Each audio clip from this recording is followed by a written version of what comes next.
பல நாடுகளுடைய ஊடுருவல்கள்லேருந்து இந்தியா வந்து பார்த்திங்கன்னா இன்றைக்கி சேஃபாக இருக்குன்னா அதுக்கு முக்கியமான காரணம் இந்தியாவில் இருக்கக்கூடிய அந்த முப்படைகள் அப்படிங்கிறது பார்த்திங்கன்னா மிகவுமே ஒரு பலம் வாய்ந்த படையாக இருக்கிறது தான் இதுக்கு ஒரு முக்கியமான காரணமாக இருக்குது.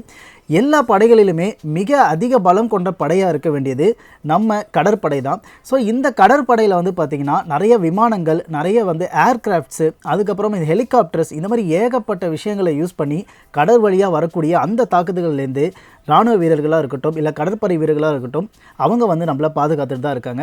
ஸோ அப்படி இப்போது நம்ம இந்தியாவுக்கு திரும்பவும் பேக் டு ஃபார்மில் வரக்கூடிய ஒரு மிகப்பெரிய விஷயம்தான் இந்த INS விக்ராந்த் அப்படின்னு சொல்லக்கூடிய விமானம் தாங்கிய அந்த ஒரு போர்க்கப்பல். இந்த INS விக்ராந்த் பற்றிய ஃபுல் டீட்டெயில் தான் இன்றைக்கி நம்ம வீடியோ டிஸ்கஸ் பண்ண போகிறோம். வீடியோவை ஸ்கிப் பண்ணாமல் பாருங்கள். Welcome to now you know with me vjpraveenkrishna.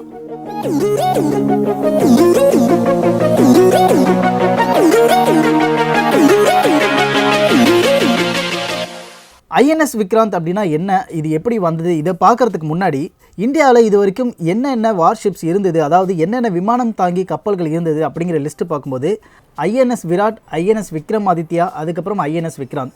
So இந்த 3 விமான தாங்கி கப்பல்களுமே வந்து பார்த்திங்கன்னா இந்தியாவில் இயங்கிட்டு இருந்த ஒரு கப்பல் தான். இதில் INS விராட் அப்படிங்கிறது கிட்டத்தட்ட 2008 அந்த மாதிரி வருடங்கள்லேயே வந்து பார்த்திங்கன்னா அதை வந்து இந்திய கடற்படையிலேருந்து அதை செயல் எடுக்க செஞ்சுட்டாங்க. INS விக்ரமாதித்யான்னு சொல்கிற இந்த ஒரு விமானம் தாங்கி கப்பல் வந்து பார்த்திங்கன்னா ரொம்பவே ஒரு ஃபேமஸான ஒரு விமானம் தாங்கி கப்பல் தான்.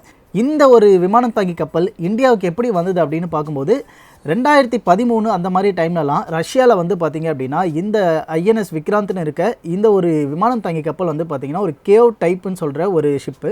ஸோ இந்த ஷிப் வந்து ரஷ்யாவில் இயங்கிட்டு இருந்தது.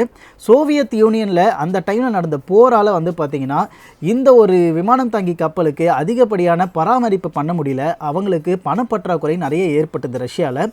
ஸோ அதனால் வந்து பார்த்திங்கன்னா இந்த ஒரு விமானம் தாங்கி கப்பலை எப்படியாவது விற்கணும், அதுலேருந்து நமக்கு ஏதாவது ஒரு ஃபினான்ஸ் கிடைக்குமா அப்படின்னு ரஷ்யா ட்ரை பண்ணிட்டு இருந்த டைமில் தான் இந்த ரஷ்யா கிட்டேருந்து இந்த விமானம் தாங்கி கப்பலை வாங்கி அதை வந்து திரும்ப சீரமைச்சு சரியாக பண்ணி நம்ம இந்தியாவுக்கு யூஸ் பண்ணிக்கலாம் அப்படின்னு பிளான் பண்ணுறாங்க.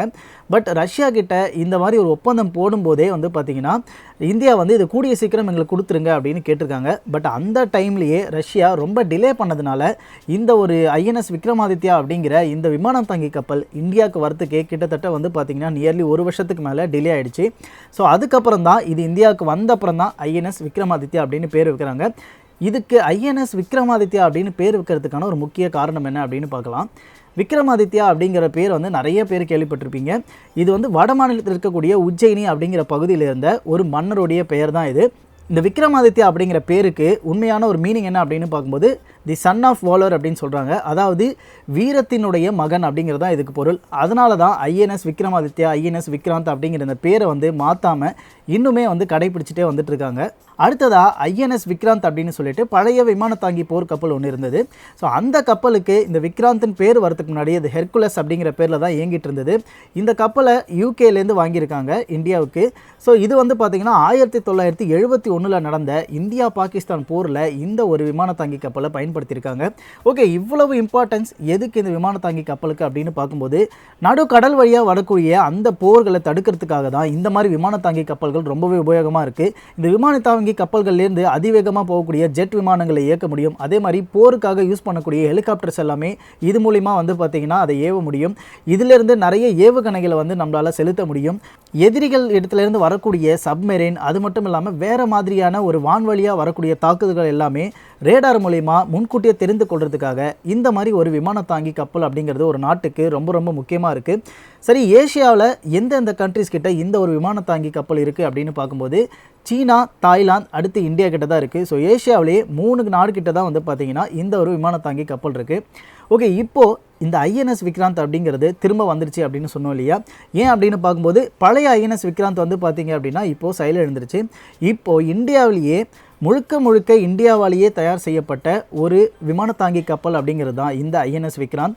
இதை வந்து எப்போ பிளான் பண்ணுறாங்க அப்படின்னு பார்த்தீங்கன்னா 1999லேயே இந்த INS விக்ராந்தை கிரியேட் பண்ணுறதுக்கு உண்டான ஒரு வரைபடம் எல்லாத்தையுமே வந்து தயார் பண்ணிடுறாங்க.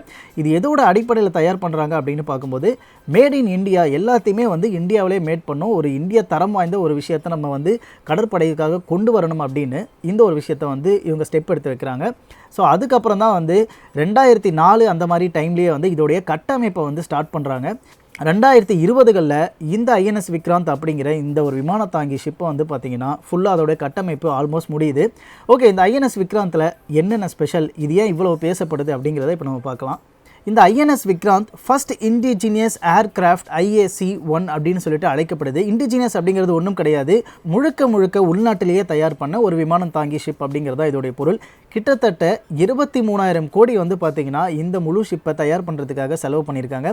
பட் ஐஎன்எஸ் விக்ரமாதித்யா பற்றி சொல்லியிருந்தோம் இல்லையா, அதுக்கு வந்து பார்த்திங்கன்னா 800 பில்லியன் கொடுத்து அப்போவே ரஷ்யா கிட்டேருந்து வாங்கியிருக்காங்க. அதுக்கு என்ன காரணம் அப்படிங்கிறத பின்னாடி சொல்கிறேன். இந்த ஐஎன்எஸ் விக்ராந்தோடைய அந்த முழு ஸ்ட்ரென்த் அப்படிங்கிறது பார்த்திங்கன்னா கிட்டத்தட்ட 40,000 டன் அளவுக்கு பார்த்திங்கன்னா இதோடைய மாஸ் இருக்குது. எதுக்கு இந்த அளவுக்கு வந்து அதுக்கு ஒரு பவர் எடை கொடுத்துருக்காங்க அப்படின்னு பார்க்கும்போது, சீனாவுடைய ஊடுருவல்கள் இந்தியாவுடைய பகுதிகளிலையும் இந்தியாவுடைய எல்லை பகுதிகளில் வந்து பார்த்திங்கன்னா பெரும்பாலும் அதிகமாக இருக்குது. ஸோ சீனாவுடைய படைகள் அடிக்கடி வந்து பார்த்திங்கன்னா இந்தியாவுடைய பார்டர் ஏரியாஸில் எல்லாமே கடல் வழியாகவும் உள்ளே வரத்துக்கு நிறைய ட்ரை பண்ணிட்டு தான் இருக்காங்க.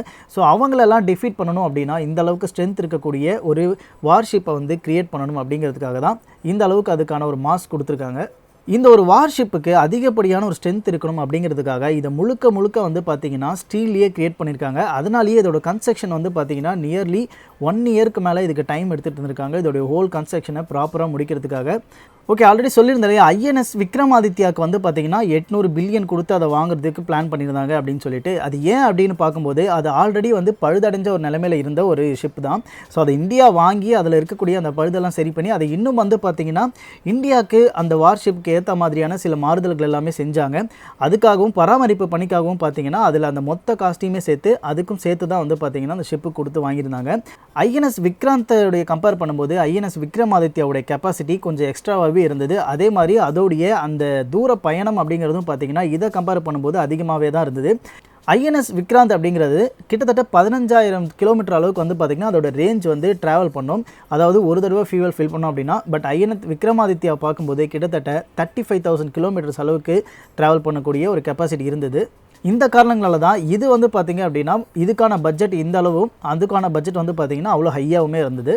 இப்படி இந்தியாவில் கிரியேட் பண்ண இந்த ஒரு ஐஎன்எஸ் விக்ராந்தால் உலக நாடுகளுடைய அந்த ஒரு எலைட் லிஸ்ட்டில் வந்து பார்த்திங்கன்னா இப்போ இந்தியாவும் முழுக்க வந்துடுது. இந்த விமானம் தாங்கி பேசிக்காக இதோடைய யூசேஜ் என்ன அப்படின்னு பார்க்கும்போது இதில் கிட்டத்தட்ட 10க்கும் மேற்பட்ட ஹெலிகாப்டர்ஸை வந்து நிறுத்த முடியும் அப்படின்னு சொல்கிறாங்க. இந்த ஹெலிகாப்டர்ஸ் எல்லாமே வந்து பார்த்திங்கன்னா கடல் வழியாக வரக்கூடிய சப்மரீனை டைரெக்டாக தாக்கக்கூடிய அளவுக்கு ஒரு பவர்ஃபுல்லான ஒரு ஹெலிகாப்டர்ஸாக இருக்கும். அதே மாதிரி இதில் வந்து பார்த்திங்கன்னா ஜெட் விமானங்களில் லேண்ட் பண்ண முடியும். அதாவது ஒரு ஒரு குறிப்பிட்ட தூரத்திலே வந்து பார்த்திங்கன்னா அதை லேண்ட் பண்ணக்கூடிய அளவுக்கு செட் பண்ணியிருக்காங்க. அப்படி அந்த வேகமாக வரக்கூடிய அந்த ஜெட் விமானங்கள் இந்த ஒரு ஷிப்பில் லேண்ட் ஆகணும் அப்படின்னா இதுக்கு வந்து பார்த்திங்கன்னா ஸ்டாபர் அப்படின்னு சொல்லிட்டு ஒரு மெத்தடை யூஸ் பண்ணுறாங்க. ஒரு ஹூக் மாதிரி இருக்கும். ஸோ அந்த ஜெட் வந்து இறங்கும் போது அந்த ஹூக்கை வந்து அதை ஹோல்ட் பண்ணிவிட்டு ஜெட்டோடைய வேகத்தை உடனடியாக கட்டுப்படுத்தும்.